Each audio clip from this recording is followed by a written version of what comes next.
Alors à présent, nous allons nous intéresser au championnat féminin très rapidement puisque nous sommes pris par le temps et la sensation cette saison, voilà, avec la réalisation qui nous affiche déjà les résultats de la 4e journée pour la poule A et de la 3e journée pour la poule B. Et la sensation cette saison, c'est Nadia FC qui est en train de faire un sans faute, un 4/4 qui s'est imposé face à Ainovi FC sur le score de 2-0.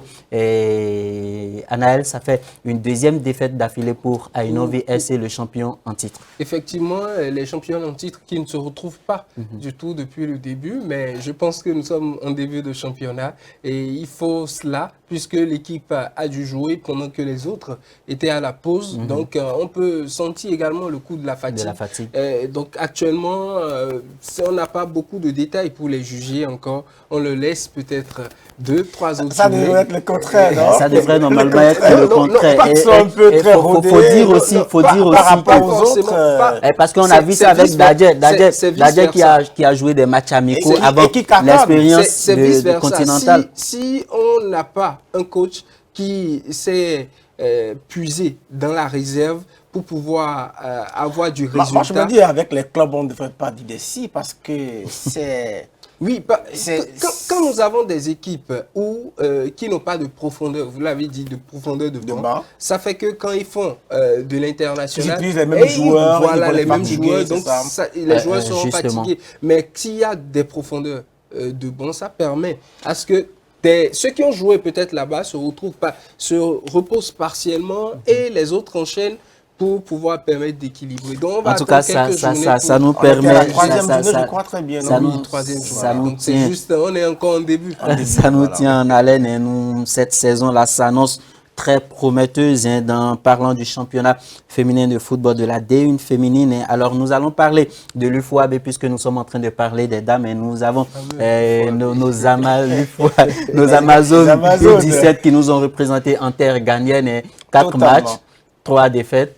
Mais elles reviennent avec une médaille de bronze, c'est ça? Une médaille de la 3e place, 3e. Alors, on va peut-être le faire en 2 phases. Premièrement, c'est une médaille, on apprécie, voilà. C'est une belle performance. Belle performance en matière de ramener une médaille. Donc, parlant de football féminin. Parlant de football féminin, on a ramené une médaille. Heureusement, donc, il y avait 5 pays, je crois très bien. Oui, c'est une belle performance. Le Burkina, dans notre groupe, a désisté. Voilà, donc ça a permis au Bénin de survivre avec le Bénin, demi-finale. Avant même de mettre pied au Ghana pour cette compétition, savait déjà qu'ils étaient en demi-finale. Parce que étant dans un groupe où il n'y a que 2, on sait que ce soit... je vous comprends, dans notre match, c'était face au Nigeria. Oui, notre match, c'était pas les Ghanéens.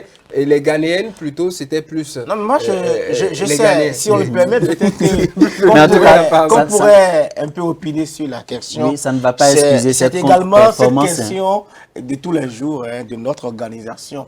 C'est vrai que c'est les U17, c'est des filles, des petites filles peut-être, on peut le dire ainsi. Et est-ce qu'on a une organisation au départ qui pourrait rassembler ces filles quelque part pour leur permettre quand même de jouer, de s'acclimater? J'ai l'impression que pour la plupart d'entre elles, c'est pour la première fois qu'elles découvrent une compétition, en tout cas de cette envergure. Et il semble que la préparation, pour ce que j'ai eu comme recoupement, n'a vraiment pas été à la hauteur. Le déplacement des joueurs... C'est souvent la même chanson. Exactement ça, je dis. Déplacement avec, que ce soit chez les hommes, que ce soit chez les dames. Et ça, je dis, mais c'est toujours le problème de préparation qui s'oppose.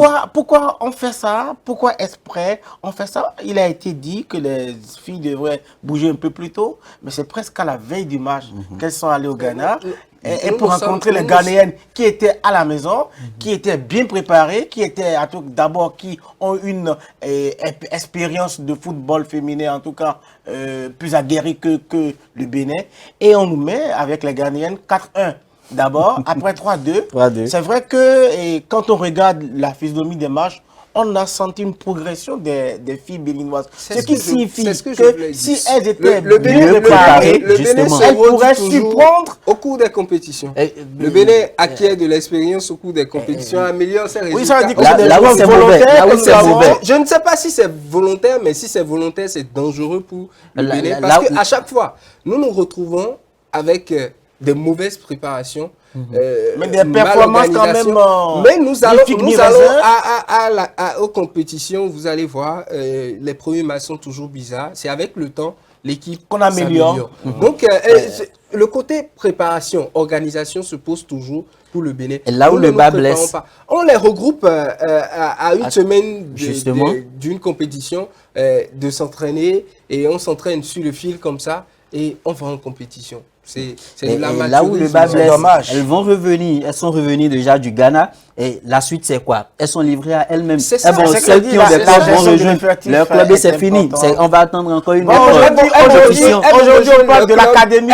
Elles vont rejoindre le club qui joue une fois en un mois. Les D2 là, voilà, on se retrouve à la fin de... Mais je dis, même en Côte d'Ivoire, à côté, excusez, c'est vrai, comparaison des paraisons, même en Côte d'Ivoire, à côté, que ce soit chez les dames, que ce soit chez les hommes, quand il y a le rassemblement, mais il y a quelque part, il y a un hôtel, c'est un hôtel, c'est commercial, mais c'est un hôtel qui est mis à la disposition des équipes. Le centre de Misérité. C'est un hôtel qui est mis à la disposition des équipes nationales. C'est comme un peu en France, il y a Clairefontaine. Le Bénin peut l'avoir, mais à la longue, nous devons aller dans ce sens, c'est-à-dire il y aura l'hôtel du foot, peut-être l'hôtel du football national pour chaque discipline. Et on sait que les projets ont existé de par le passé, mais c'est des questions d'éjection.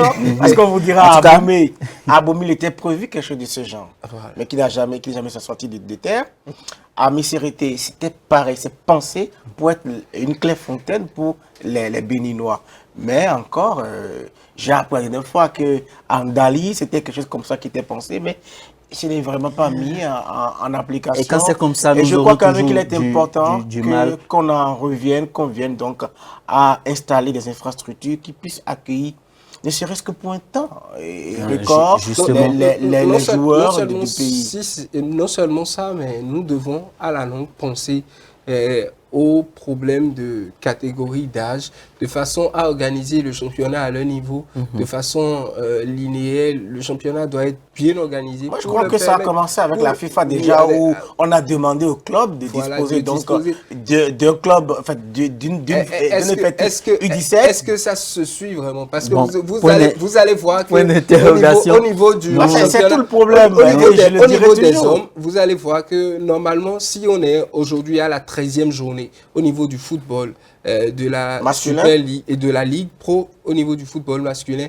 nous devons être normalement à la 13e journée chez les dames. Des U17. Des U17. Parce que normalement, les U17 doivent s'enchaîner un peu plus tôt. Justement. On devrait être, mais on est à quelle journée aujourd'hui?